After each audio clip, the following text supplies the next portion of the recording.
Okay, let us begin.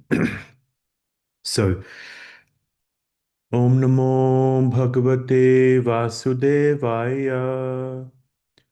Om Namo Bhagavate Vasudevaya. Om Namo Bhagavate Vasudevaya. Narayana Namaskritya Naram Chaiva Narottamam Devim Saraswatim Vyasam Tato Jayam Udirayet Nashtaprayeshu Bhadreshu Nityam Bhagavata Sevaya Bhagavati Uttama Shloke Bhaktir Bhavati Naishtaki. So we're reading from Srimad Bhagavatam, Canto 4, Chapter 6. The chapter is entitled Brahma Satisfies Lord Shiva. And we're reading today chapter verses 36 and 37. Lingam cha tapasabhishtam bhasma danda jatajinam angena sadhyabhra rucha chandralekham cha bhibratam. He was seated, so this is of Lord Shiva. He was seated on a deerskin and was practicing all forms of austerity.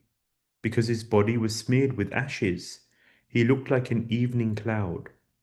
On his hair was a sign of a half moon, a symbolic representation. Purport. His Divine Grace A.C. Bhaktivinoda Swami Srila Prabhupada Ki Jai. Lord Shiva's symptoms of austerity are not exactly those of a Vaishnava. Lord Shiva is certainly the number one Vaishnava, but he exhibits a feature for a particular class of men who cannot follow the Vaishnava principles. The Shaivites, the devotees of Lord Shiva, generally dress like Lord Shiva, and sometimes they indulge in smoking and taking intoxicants. Such practices are never accepted by the followers of Vaishnava rituals. And we continue to verse 37. Upavishtam dharmamayam prishyam brahma sanatanam Naradaya pravokchantam prichate shinvatam satam. He was seated on a straw mattress and speaking to all present, including the great sage Narada, to whom he specifically spoke about the absolute truth. Purport. The Lord was sitting on a mattress of straw because such a sitting place is accepted by persons who are practicing austerities to gain understanding of the absolute truth. In this verse, it is specifically mentioned that he was speaking to the great sage Narada, a celebrated devotee. Narada was asking Lord Shiva about devotional service, and Shiva, being the topmost Vaishnava, was instructing him. In other words, Lord Shiva and Narada were discussing the knowledge of the Veda, but it is to be understood that the subject matter was devotional service. Another point in this connection is that Lord Shiva is the supreme instructor, and the great sage Narada is the supreme audience. Therefore, the supreme subject matter of Vedic knowledge is bhakti, or devotional service. Om Jnanatimirandasya Jnananjana Shalakaya Chakshurunmilitam Yena Tasmai Shri Gurave Namaha Mukam Karoti Vachanam Bangum Langayate Grim Yat Kripatamaham Bande Shri Gurundinataranam Jai Shri Krishna Chaitanya Prabhu Nityananda Shri Advaita Gadadhar Shivasadi Gaura Bhakta Brinda Hare Krishna Krishna Krishna Hare Hare Hare Rama Rama Rama Hare Hare. So we continue this section of the Bhagavatam.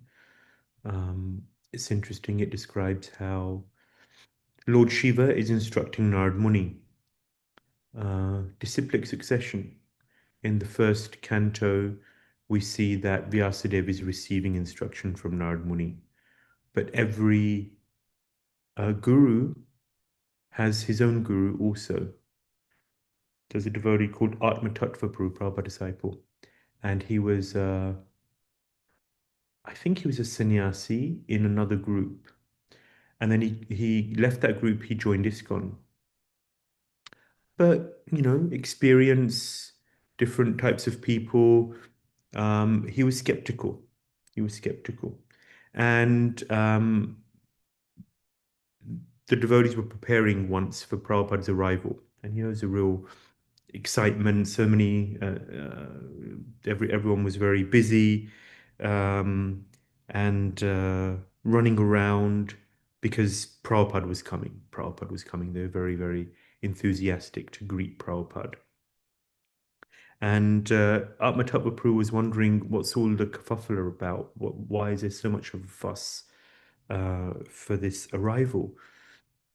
So eventually the day came and Prabhupada arrived. Now, the day before Prabhupada arrived, the temple president had asked the devotees who wants to get initiated. And he asked Atmatapa Prabhu, would you like to get initiated? And he was skeptical. He was thinking, well, I'm not really sure. I'm not really sure if I want this. So then he just didn't, he felt like it was a bit of a personality cult. So then Prabhupada arrived and everyone was so enthusiastic. They were jumping, they were, crying, Jai Prabhupada. Some devotees were crying and he felt it was maybe a little much. So Prabhupada sat down and they sang Guru Puja. Shri Guru Charana Padma Kevala Bhakati Sadma. They were singing Guru Puja. And of course, Prabhupada was also singing. So then Atmatapa Prabhu asked, hold on, we're singing to him, but why is he singing? Who's he singing to? Jakudan Diloje Janme Janme Prabhushe. Who's he singing for? And the devotee next to him explained that actually this is parampara, that we worship Srila Prabhupada, and Srila Prabhupada in turns, he worships his spiritual master, and his spiritual master worships his spiritual master. In that way, it is parampara all the way up to Sri Krishna, the Supreme Personality of Godhead. And he was humbled. He was humbled to see Srila Prabhupada's humility, that Prabhupada isn't taking this respect and this worship for himself, but rather he's passing it on to his spiritual master. So it's not a personality cult. It's not that we're just worshipping an individual. No, the individual, the guru, the spiritual master, his goal, his desire is that we worship the Supreme Personality of Godhead. And that is that's the parampara. So we see here, and this is a Vedic system. There's always this question and answer. So someone has questions, and there is someone who's more qualified, senior, realized, and they give instruction, advice, and guidance. And this is throughout our Vedic literatures. Bhagavad Gita is a 45-minute question answer session. Krishna asking questions of Arjuna. Tadvidi pranipatena pariprashnena sevaya. You go in front of a senior personality, you offer them service, and you ask questions. Same in the Bhagavatam. We mentioned a few days ago, I think it was Friday, I showed a chart which described the Bhagavatam in terms of the various conversations that take place within the Bhagavatam. So it starts with Sutta Goswami instructing the 88,000 sages of Naimisharanya headed by Shaunaka Rishi. And then we see various other conversations, of course, when Shaunaka Rishi asks his 6 questions at the beginning of the first canto of the Bhagavatam. Then Sutta Goswami says, Munyo sadhu prishtoham bhavadbir loka mangalam yat krita krishna samprashno yenatma suprasiddhati. That actually the questions you've asked, Shaunaka Rishi, they're most wonderful because they are for the ultimate benefit of mankind. Bhavadbir loka mangalam. Why are they of benefit for mankind? Because these questions concern the topics of Krishna. And therefore, anyone who hears these topics will be supremely benefited. And these questions, these topics, yenatma suprasiddhati, they bring actual satisfaction to the self. And that's ultimately what we're all looking for, real satisfaction to the self. So an individual, a devotee, is constantly looking for answers. Dharmasya tattva jigyasa. There's this jigyasa, the living entity, the human form of life, means that there is jigyasa. Jigyasa means a desire to know, a desire to understand the absolute truth, a desire to understand Krishna, the Supreme Personality of Godhead, in a deeper and deeper way. When Parikshit Maharaj was in the womb of Uttara, his mother, then of course Krishna saved him from the Brahmastra of Ashwatthama, and therefore Parikshit Maharaj is known as Vishnu Rata, he who is protected by Lord Vishnu. But also, another name of Parikshit is that when he comes out of the womb of his mother, he's looking for that personality who saved him. He's looking around everywhere. Where is Krishna? Where is Krishna? Where is Krishna? And therefore he's called Parikshit, the examiner. He's examining everyone to find that personality, that Lord Sri Krishna who protected him, who saved him. So he's got this eagerness. He's got this desire to know, to understand. And of course, Parikshit Maharaj later on, when he's been cursed, he's got 7 days left to live. When I'm distributing books, I often ask this question to people. What would you do if you had 7 days left to live? And it makes everyone think, because death is one of those things which really brings everything to the fore. What is really important for me? What do I really value? What's most important? We shouldn't need death to really bring things to the fore, but often that's the case. So Parikshit Maharaj has 7 days left to live, and therefore he's desperate. There's a desperation. There's a need to know. So there are 10 topics of the Bhagavatam which are described. There's a verse in 2.10.1, second canto, 10th chapter, first verse. Atta sarga visargascha sthanam poshnamutaya manvantareshanu katha nirodho mukti rashrayaha. So these are the 10 topics of the Bhagavatam. I won't go through all of them now, but there's 12 cantos. So some acharyas, they describe that each canto deals with one topic primarily. And then others kind of, they clarify that actually all of the 10 topics are in each canto, but there's a prominent topic in each canto. However, we just said there's 10 topics and there's 12 cantos. So what's described is that the first canto is this topic of urgency and desperation. And the second canto deals with the topic of sadhana. And then the third canto deals with atra, which is primary creation. And then visarga, fourth canto, secondary creation, and so on and so forth. So this topic of desperation, a desire to know, I want to know about Krishna. Jivasya tattva jigyasa. I want to know about Krishna. I want to understand Krishna in a deeper and deeper way. And that fire has to be stoked in our hearts. We have to really cultivate this need to know. So Narad Muni, he's such an exalted soul. He has disciples. He's instructing. He's so ubiquitous throughout Bhagavatam, throughout scripture. Narad Muni always pops up. And he's a very potent preacher. He's the Adi preacher. He converts so many people to Krishna consciousness.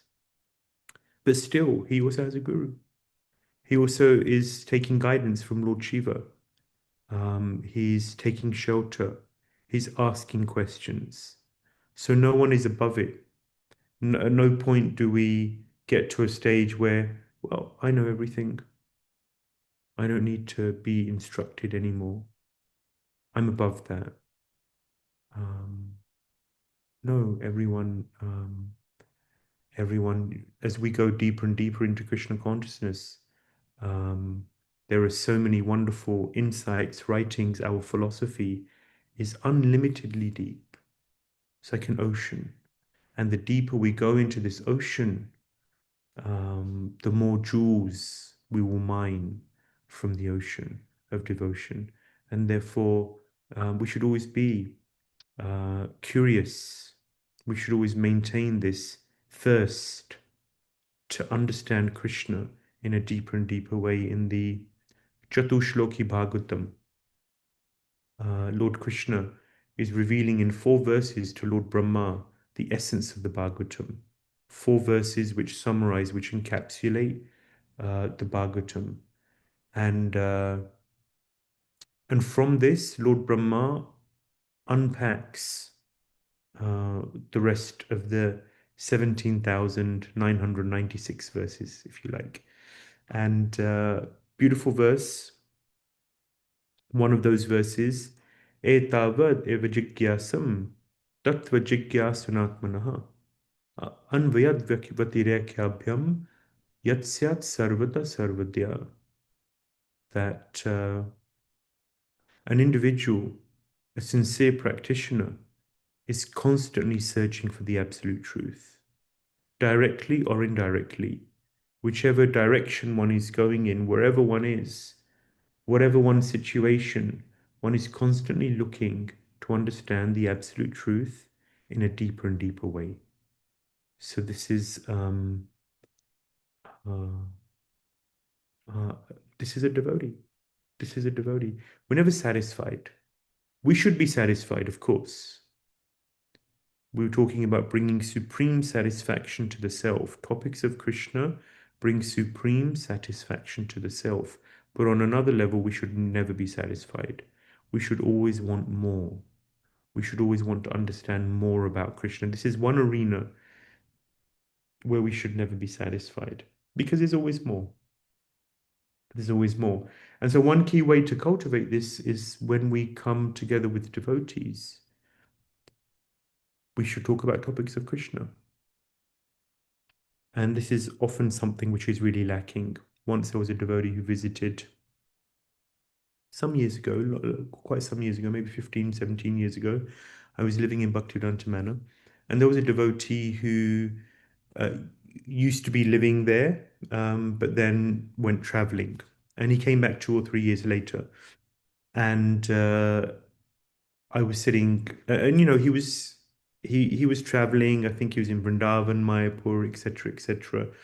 But when he came back, he was very enthusiastic about Krishna Katha, and particularly, probably before as well. But when he came back, that was what he was all about. That was his thing, Krishna Katha, and it's wonderful, of course.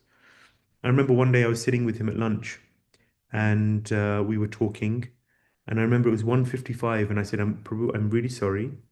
I have to go. I've got a meeting at 2. And then suddenly he just blew up. And he said, what's the problem with you people? All of you are the same. I thought you were different. He said, no one's got time to talk about Krishna. Everyone's too busy. Now you've got a meeting as well. Every time I sit down and try and talk about Krishna, you guys have to go. You have to run. What is this? Are we the International Society for Krishna Consciousness or what? So this was quite some many years ago, but I still remember it because he had a point. He had a point.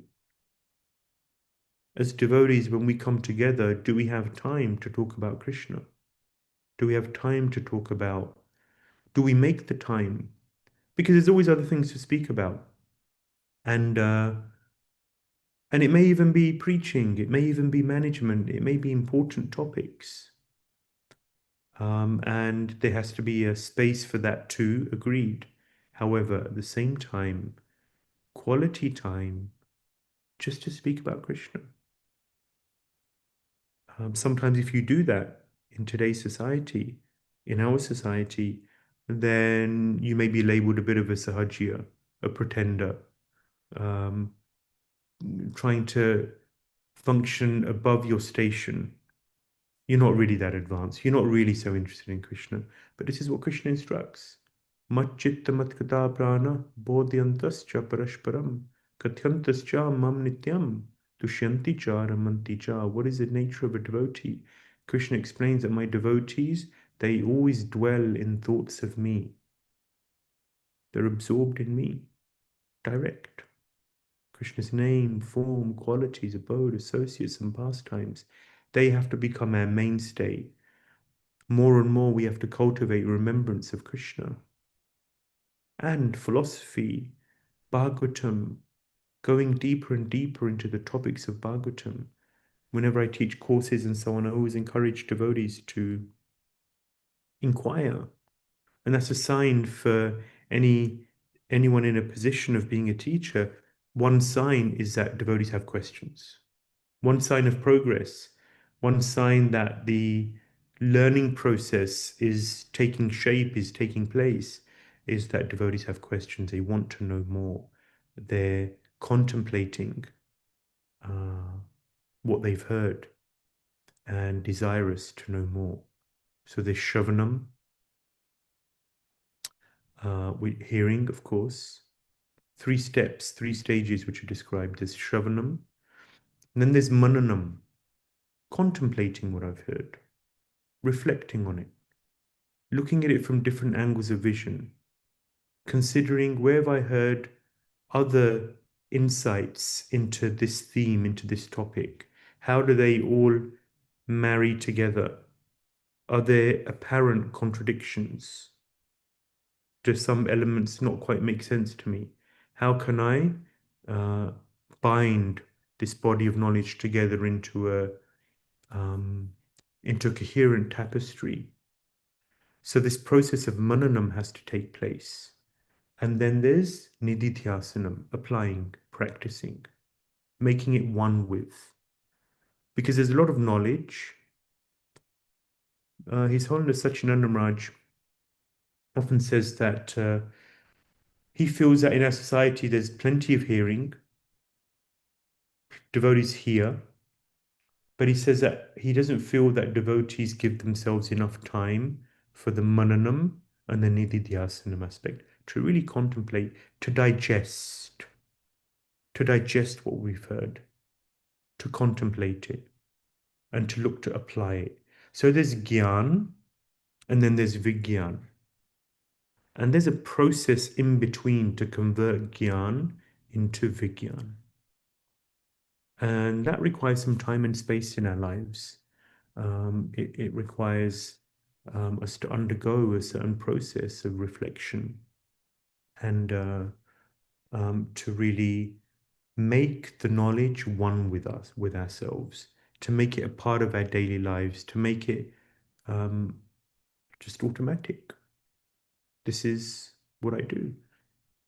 This is how I live. And Krishna is a key part of my life.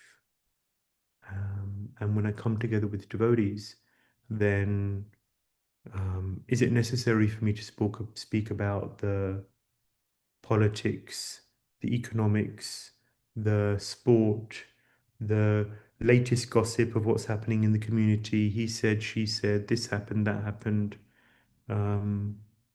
Or can I just discuss? Have I given myself the time and the space and developed the relationships where I can just speak about what I've read, what I've heard, what I've understood, how I'm trying to apply it in my lives, in my life. Until some years ago, well, maybe 4 or 5 years ago, 6 years ago, I started to read with other devotees. When I was studying at university and before, I was always quite an independent student. I learned most in my own independent study rather than in the classroom, and I preferred it that way. And that habit went on um, throughout my Krishna consciousness also. But I kept hearing about the benefit of Krishna Katha with the devotees and how Krishna is especially present when we're discussing topics of him with the Vaishnavas. So then I began to try it and come together with devotees and just read together and discuss. And I found it a very transformative experience, to be honest with you. I felt that the knowledge went much deeper. The discussions brought topics alive, helped me to look at a topic from various different angles of vision, different perspectives, often perspectives that I wouldn't have thought of myself. And I just felt Krishna much more present than when I was just studying alone. So I can definitely recommend um, reading with devotees, discussing topics with devotees, and then of course, when senior devotees are present, the spiritual masters in town, and others too, of course. Um, we have so many disciples of Srila Prabhupada. Well, a decreasing number, but to grab their association. Jahan Bhagavata Pada Vaishnavera Sthane. In Chaitanya Charitamrita, it describes that when to sit at the feet of a Vaishnava and to just hear about Krishna from their lotus mouth, neat. Let their Vani enter directly into your ears and into your heart. It's the most blissful thing. It's the most powerful, potent experience. Because the prabhav, the effect, the uh, effect or the impact, the presence of a advanced soul, of an elevated Vaishnava, their presence, their being is so powerful. Then their Vani is so powerful. And when there's no machines in between, that's even better in my experience. To just sit at their feet and to just hear Bhagavatam, hear Krishna, is such an amazing, wonderful, inspirational experience. And this is our process.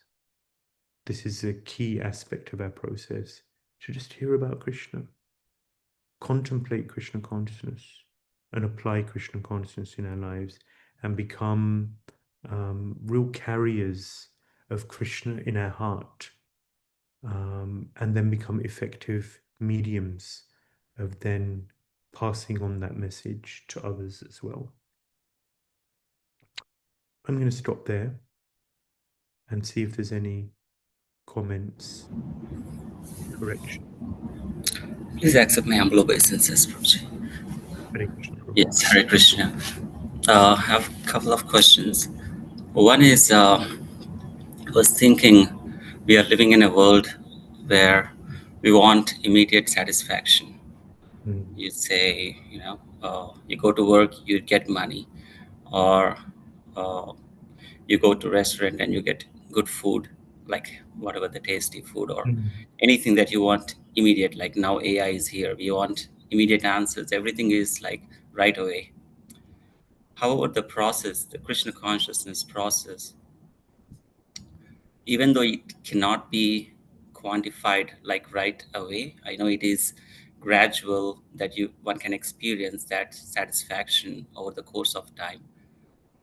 uh, when we start this practice, especially for the new devotees, how can we explain, or how can they get convinced themselves, like, okay, there is this process of Krishna consciousness, and you do chanting, and there is benefit, there is satisfaction there as well. It's not like, maybe it is not immediate, but how can we give that, um,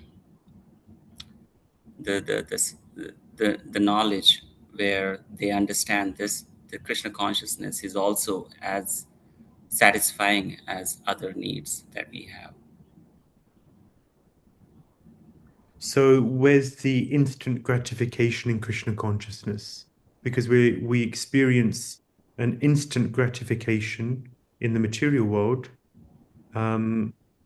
Is there also that kind of relatively immediate, because progress often we see is a long-term experience, real progress in Krishna consciousness.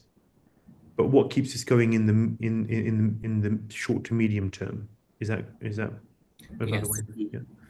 Um, Prabhupada encouraged the devotees. He said, just come, come. And what do we do? Chant, dance, and feast, you know? So Prabhupada really simplified things.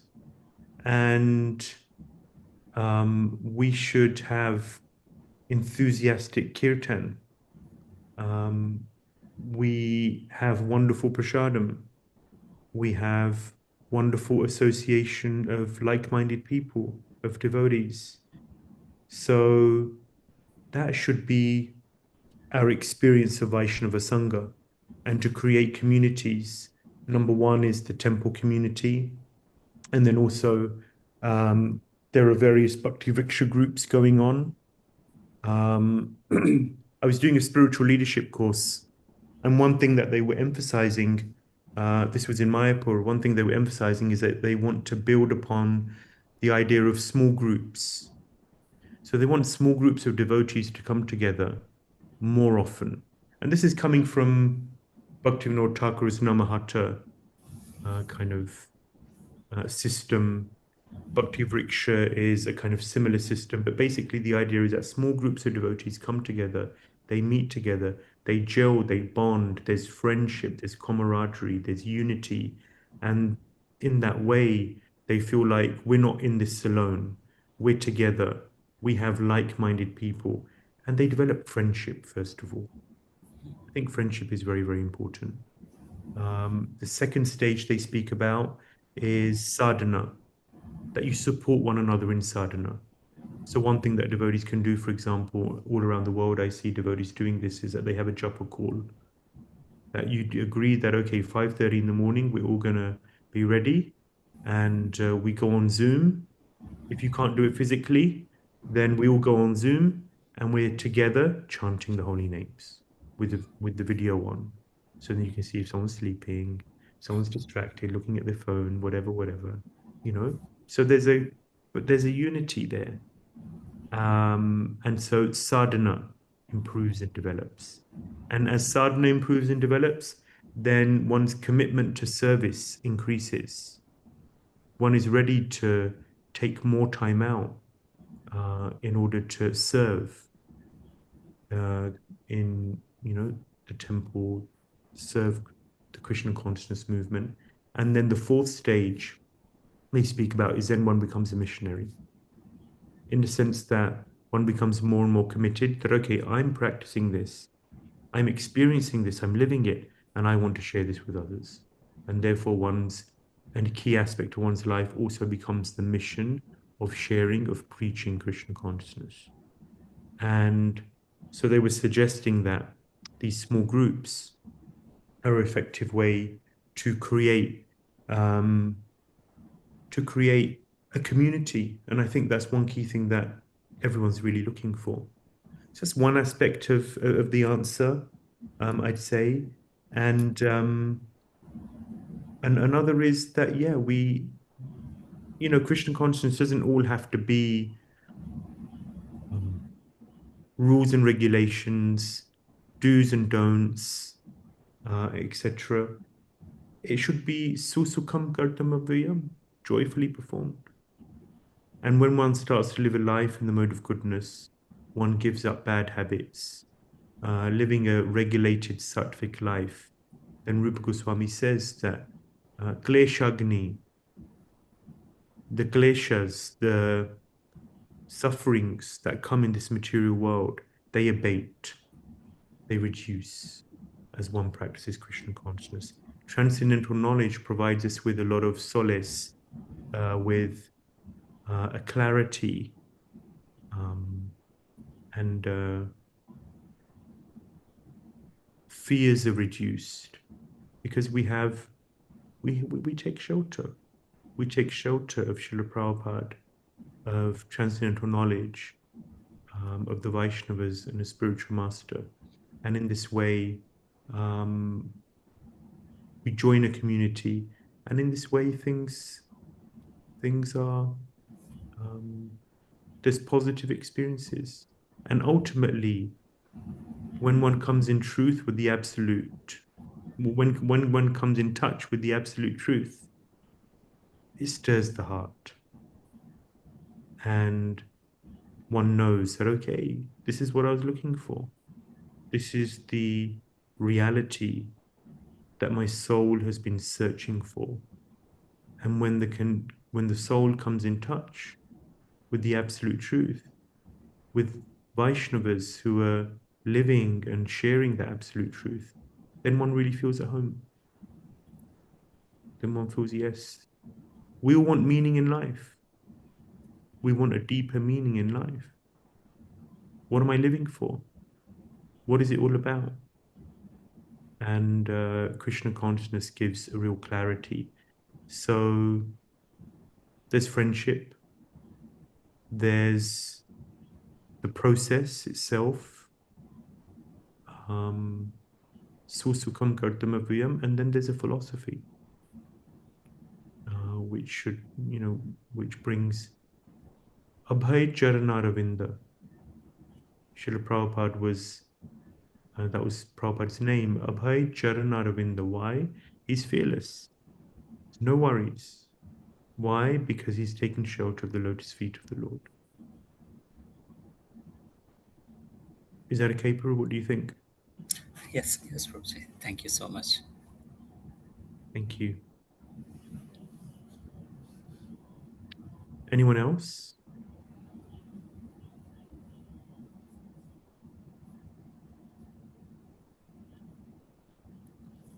Okay. 8:10. Premanandamachi, would you like to say any words?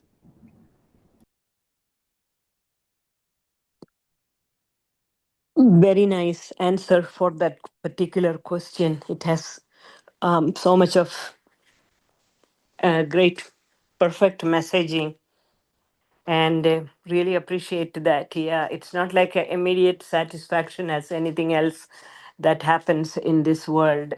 The You have given a clear, very very systematic answer for um, that particular question, and really really appreciate that. Thank you so much. Your mercy, Machi. Thank you. Thank you so much for coming. We really, really appreciate you. I'm very grateful to be here. Thank you. Um, okay, we'll stop there. Thank you so much, everyone. And I wish you all a wonderful Krishna conscious day. Grantaraj Srimad Bhagavatam ki jai. Tribhuvana Sundar Shri Shri Radha Shyam Sundar ki jai. Srila Prabhupada ki jai. Nitai Gaur Premanande.